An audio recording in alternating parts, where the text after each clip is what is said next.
کون سا غریب ہے جو مسجد ننگے پاؤں جاتا ہو؟ لوگوں نے تو 3 قسم کی چپلیں رکھی ہوئی ہیں، ایک مسجد جانے کی علیحدہ ہے، گھر پہننے کی علیحدہ ہے، شادی بیاہ پہ جانے کی چپل علیحدہ ہے۔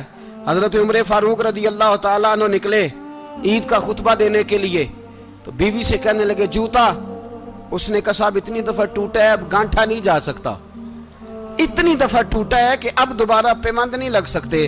تو حضرت عمر کہنے لگے چل کوئی حرج نہیں، بغیر جوتے کے ننگے پیر ہی چلتے ہیں، کوئی حرج نہیں۔ تو کہنے لگے لوگ کیا کہیں گے؟ فرمایا چپ کر، لوگ جس دن عمر نے یہ دیکھ لیا نا لوگ اس کے بارے میں کیا کہتے ہیں، اس دن عمر نہیں رہے گا۔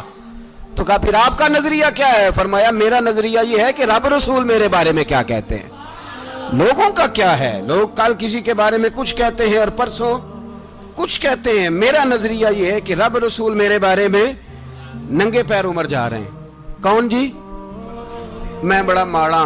اچھا جناب، کیا غربت ہے؟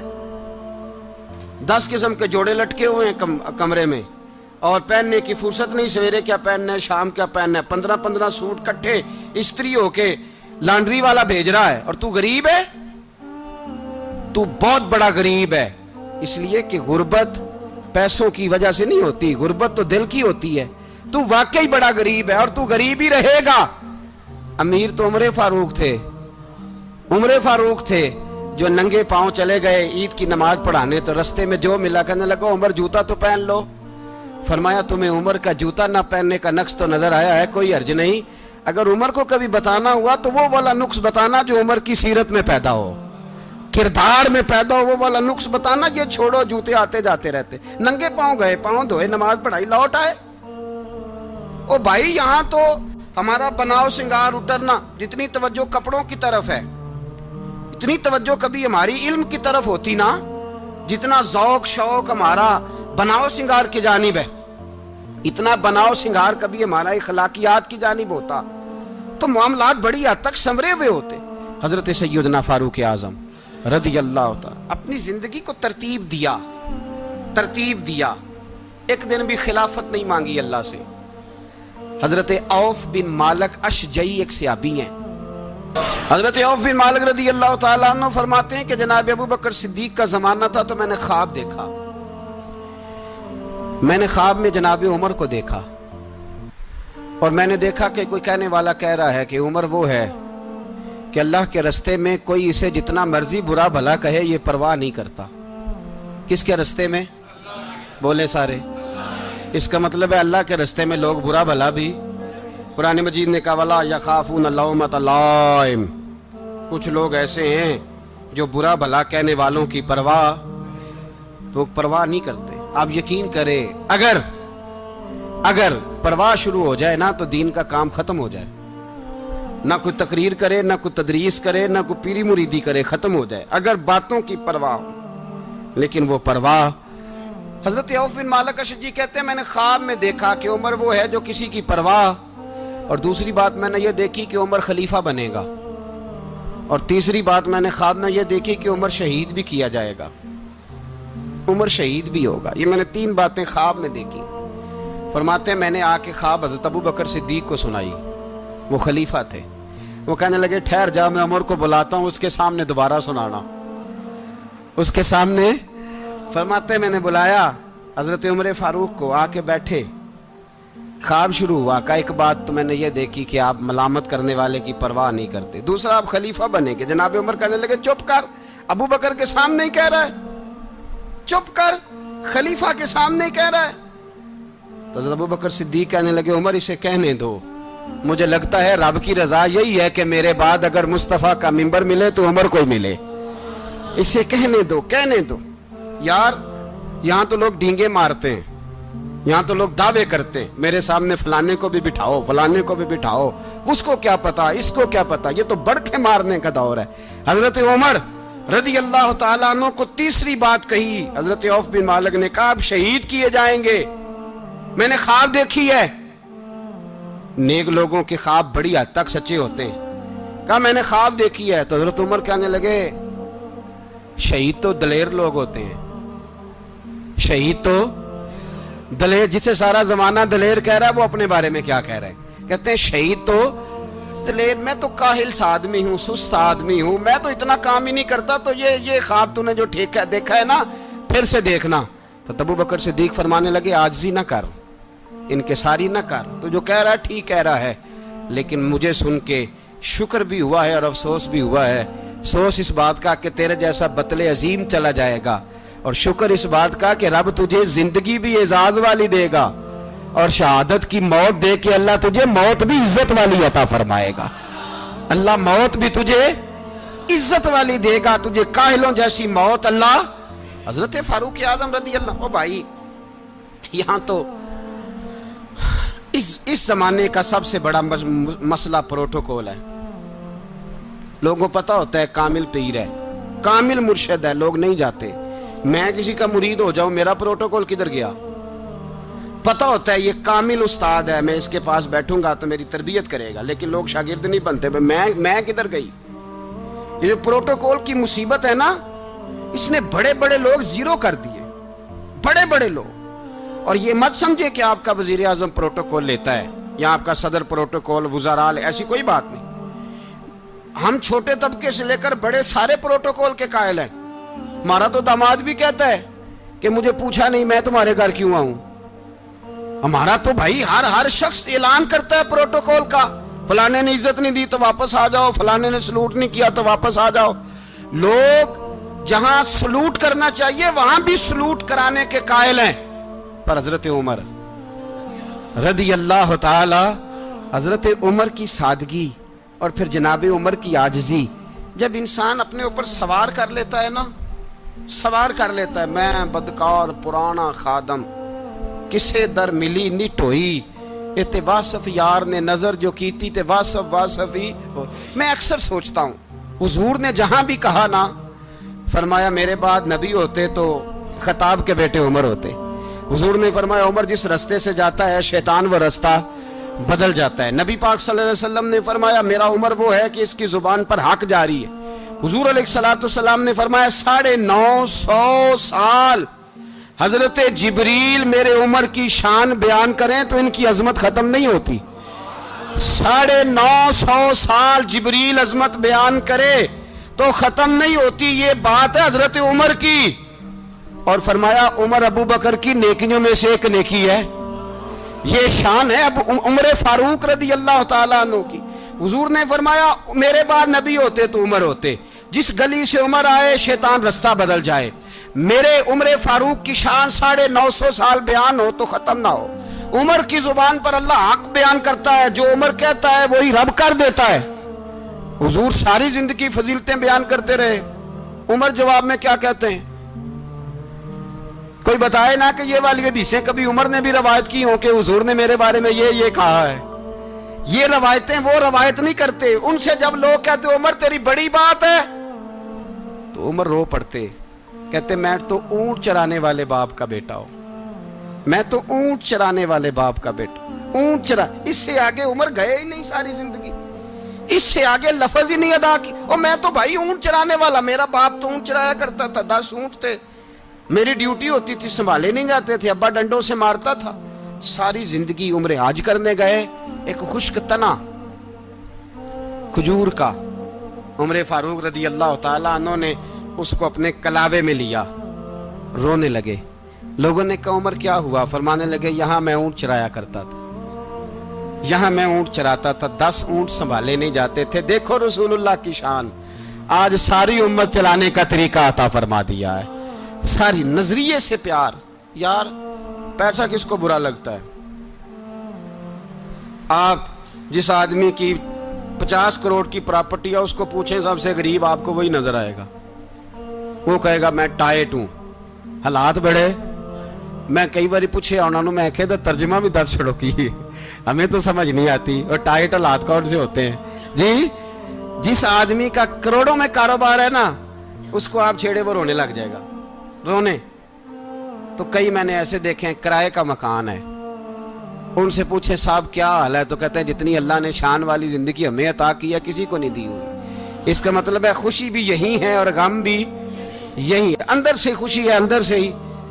تو نے اگر راضی رہنا ہے تو ادھر سے رہنا ہے، ناراض رہنا ہے تو بس اپنے آپ کو خوش رکھے گا تو ہو جائے گا۔ سارے صحابہ مل کے آئے، کہنے لگے عمر فاروق سے کہنا ہے نبی پاک کے زمانے میں تو ظاہراً غربت تھی، ابو بکر کے دور میں بھی غربت تھی، اب تو بڑا محال ہے، عمر سے سفارش کرو کہ عمر نیا کرتا پہنا کرے۔ ملکوں کے سفیر آتے، عمر وہی پھٹی پرانی چادر اوڑھ کے اور وہی کئی جگہ پہ پیوند لگے سوٹ پہن کے سفیروں کے سامنے بیٹھ جاتا ہے۔ عمر کو مشورہ دو، طے ہو گئی بات۔ سب نے جب مشورہ دے لیا تو سارے کہنے لگے یہ بتاؤ شیر کی مونچھ کو ہاتھ کون لگائے گا؟ کہنا کس نے ہے؟ بندہ بھی تو ڈھونڈو نا۔ نے کہا جناب میرا یہ خیال ہے کہ مولا علی شیر خدا کہیں گے، کیونکہ جس شخص کی عمر کو سب سے زیادہ حیا کرتے دیکھا وہ شیر خدا مولا علی ہے رضی اللہ تعالی علی کہیں گے، اس لیے کہ جناب علی تو کئی دفعہ جب گفتگو کرتے تھے تو حضرت عمر چپ کر جاتے تھے اور فرماتے تھے علی نہ ہوتا تو میں ہلاک ہو جاتا۔ تو کہا علی سے کہو۔ جناب علی شیر خدا کو بلایا، کس کام کے لیے؟ جی اللہ اکبر۔ یہ ذرا اپنے اس دور پہ اس بات کو ذرا لاکا جناب ان سے کہیں کہ زیادہ نہیں، ایک کرتا نیا پہن لے، سفیر آتے ہیں وزیر آتے ہیں تو ایک کرتا نیا پہن لے۔ حضرت علی کو بلایا، آپ فرمانے لگے کوئی اور بات ہوتی تو میں کہہ دیتا، یہ والی میں نہیں کہہ سکتا، کوئی اور ہوتی تو میں عمر کو کئی دفعہ کہہ دیتا ہوں، جلال میں بھی تو سن، یہ والی میں نہیں کہہ سکتا، میں تمہیں ایک مشورہ دیتا ہوں۔ کہا وہ کیا؟ کہنے لگے سید عائشہ صدیقہ سے کہو، وہ مومنوں کی ماں ہیں، عمر ٹالے گا نہیں۔ اماں جی سے جا کے کہا اماں جی نیا کرتا عمر سے کہیں پہن لیں، وزیر آتے ہیں بڑے بڑے لوگ تو چلو کوئی عرض نہیں۔ اماں جی نے کہا اچھا کوئی بات نہیں میں بلا لیتی ہوں۔ جناب عائشہ نے پیغام بھیجا، جب خادم نے کہا نا مصطفیٰ کے گھر سے پیغام آیا ہے تو 20 لوگ بیٹھے تھے، عمر کانپتے ہوئے اٹھے، کانپتے دوڑے۔ حضرت عائشہ پردے میں تھی تو فرماتی ہیں عمر اتحیات کی حالت میں بیٹھ گئے۔ کہا اماں جی دیر تو نہیں ہو گئی مجھے آنے میں؟ کہا نہیں ٹائم پہ آ گئے ہو۔ کس لیے بلایا تھا؟ کہا عمر دیکھو غربت کے معاملات اور ہوتے ہیں، جب اللہ آسانی دے تو کوئی چیز استعمال کرنا حرام نہیں ہوتی، اگر حرام ہے تو بتاؤ۔ کہا نہیں اماں جی حلال ہی ہے۔ تو فرمایا پھر اتنے سفیر آتے ہیں مشیر آتے ہیں، اب تو مال غنیمت بڑا آتا ہے، ڈھیر لگ جاتے ہیں مسجد میں، تو چل ایک نیا کرتا تم بھی پہن لیا کرو، اور آپ نیا کرتا پہنو گے تو دھاک بیٹھے گی غیروں پر۔ تو صحابہ کا مشورہ ہے کہ آپ نیا لباس پہنے۔ اماں جی کہتی ہے میں نے حکم دیا تو عمر چپ کر گئے، گردن جھک گئی۔ تھوڑی دیر کے بعد سیدنا عمر فاروق نے سر اٹھایا تو داڑھی پہ آنسو گر رہے تھے، رو پڑے، کہنے لگے پاک محبوب کی پاک بیوی جیسے حکم کرتی ہو میں حاضر ہوں، پر مجھے وہ والا لباس پہنانا جو میرے مصطفیٰ نے پسند فرمایا ہے، اگر یہ رنگ رسول پاک کا ہے تو میں حاضر ہوں، اور اگر نبی پاک کا نہیں تو پھر جیسے آپ حکم کریں۔ جناب عائشہ کہتے ہیں عمر روئے تو میں زیادہ روئی، میرا پلو بھیگ گیا آنسوؤں سے۔ میں نے کہا عمر آپ جائیے۔ عمر یوں نکلے تو جو صحابہ کھڑے تھے وہ کونے میں تھے، سارے آ گئے۔ کہا اماں جی کیا بناؤ؟ فرمایا بھائی تم سب جو باتیں کہتے ہو وہ اپنی جگہ ٹھیک ہیں، پر عمر جو بات کرتا ہے وہ سب سے زیادہ ٹھیک ہے۔ عمر جس پہلو پر بات کرتا ہے وہ یار ایسی عاجزی، ایسا رنگ، ایسا انداز، ایسا طرز حیات، ایسی زندگی۔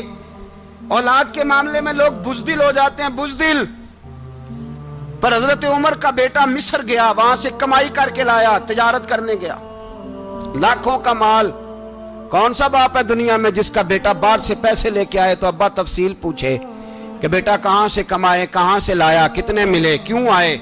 کون سا باپ تفصیل پوچھتا ہے؟ ابا تو کہتا ہے لا صحیح، اور تعریفیں کرتا ہے میرا بیٹا بڑی کمائی کرتا ہے۔ کبھی پوچھا ہے اس سے کہ ڈیوٹی صحیح دیتا ہے کہ نہیں؟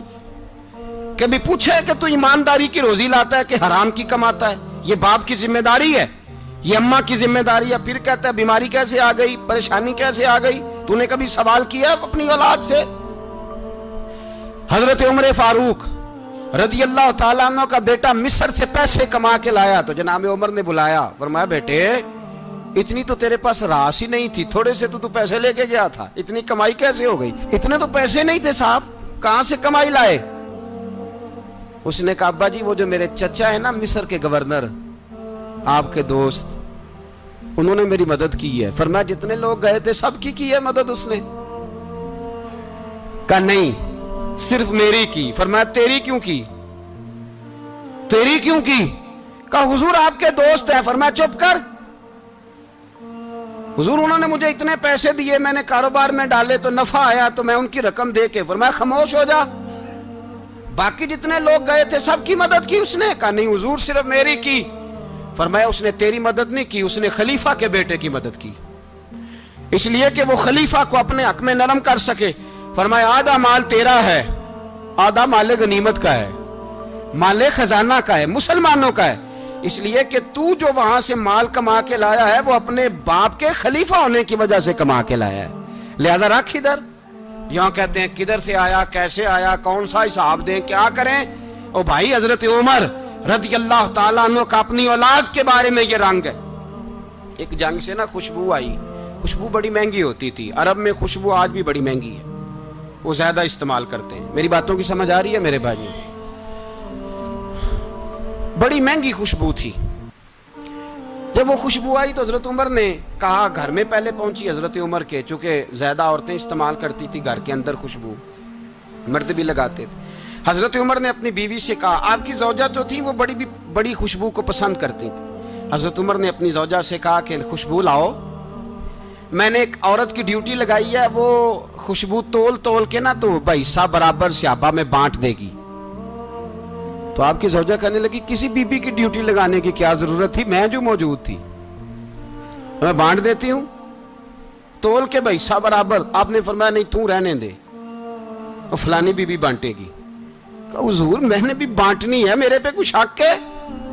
آپ نے فرمایا نہیں تو تفصیل نہ پوچھ, تو خوشبو دے دے, کوئی اور بانٹے گی. خاتون خانہ تھی نا, کہنے لگی نہیں مجھے بھی آج آپ کو بتانا ہی پڑے گا کہ کوئی جو بانٹ سکتی ہے تو میں کیوں نہیں بانٹ سکتی. زوجہ کہتی عمر نے بات کی تو میری چیخیں نکل گئی. حضرت عمر فرمانے لگے جب تو خوشبو بانٹے گی نا تیرے ہاتھوں کو بھی لگے گی, تیرے دوپٹوں کو بھی لگ جائے گی. اگر رب کریم نے مجھ سے سوال پوچھا کہ عمر خوشبو تو مسلمانوں کی تھی, تیری بیوی کے دوپٹے کو کیوں لگ گئی, تو میں اللہ کے حضور کیا جواب دوں گا؟ اگر اللہ نے یہ سوال کیا کہ تیری بیوی نے کیوں لگائی, وہ تو حصہ تھا مسلمانوں کا, تو تو نے تیری بیوی نے کیوں لگائی؟ تو فرمایا میں نہیں چاہتا کہ اللہ کے حضور مجھے اور تجھے باز پرس ہو, لہذا کسی اور کو بانٹنے دے. زوجہ روئی اور تڑپ کے کہنے لگی عمر مجھے لگتا ہے صبح قیامت بھی تیری بیوی ہونے کی وجہ سے اللہ مجھے جنت عطا فرما دے گا, تیری زوجہ ہونے کی برکت سے. بھائی یہ معیار رکھا, خدا کی قسم ایسا شخص تاریخ میں دوبارہ نہیں آیا. اتنا بڑا آدمی, اتنا بڑا شخص, اتنا بڑا آدمی, اور پھر رنگ یہ ہے کہ عمر 22 لاکھ مربع میل کا حکمران, 22 لاکھ, اور کھجور کے درخت کے نیچے مٹی کا ڈھیلا لے کے سو گئے ہیں, پرواہ کوئی نہیں, کوئی مسئلہ ہی نہیں. 2 غلام ساتھ بیٹھے تو ایک روٹی حضرت عمر نے گھر سے منگوائی, تھوڑا سا سرکہ, تو غلام کہنے لگے ہم نے بھی کھانی ہے. فرمایا کوئی حرج نہیں, روٹی کو پیٹ بھر کے کھانا ضروری تو نہیں, 3 حصوں میں بانٹ لیتے ہیں. ایک آدمی آیا ہوا تھا مصر کا رہنے والا ملنے کے لیے, اس نے پوچھا عمر کدھر ہیں, تو کہا وہ ادھر جاؤ مسجد میں بیٹھے ہوں گے. اور واپس آیا تو کہنے لگا وہاں تو 3 غلام بیٹھے ہیں, ایک روٹی بانٹ کے کھا رہے ہیں, لگتا ہے کئی دنوں سے روٹی نہیں ملی. کہا 3 غلام تو کوئی نہیں, وہاں 2 ہی تھے, تیسرے تو امیر المومنین تھے. اس نے کہا نہیں 3 غلام ہیں, کپڑے بھی ایک طرح کے پہنے ہوئے, بلکہ 2 کے تو پھر صحیح ہیں, تیسرے کے تو زیادہ ماڑے ہیں.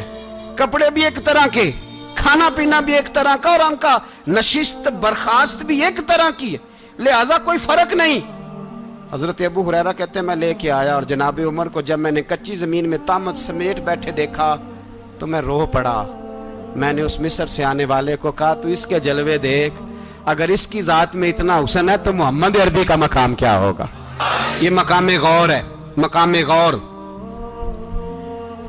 10 محرم کو لوگ دیگے پکائیں گے نا, نہیں پکانی ہے, کوئی بول دے نہیں, ہاں نہ نہیں کر دے, پروگرام بدلیا تو نہیں دی عید کی کہ وہ ایک کام شروع ہویا ہے لات ٹیٹ ہونے والا.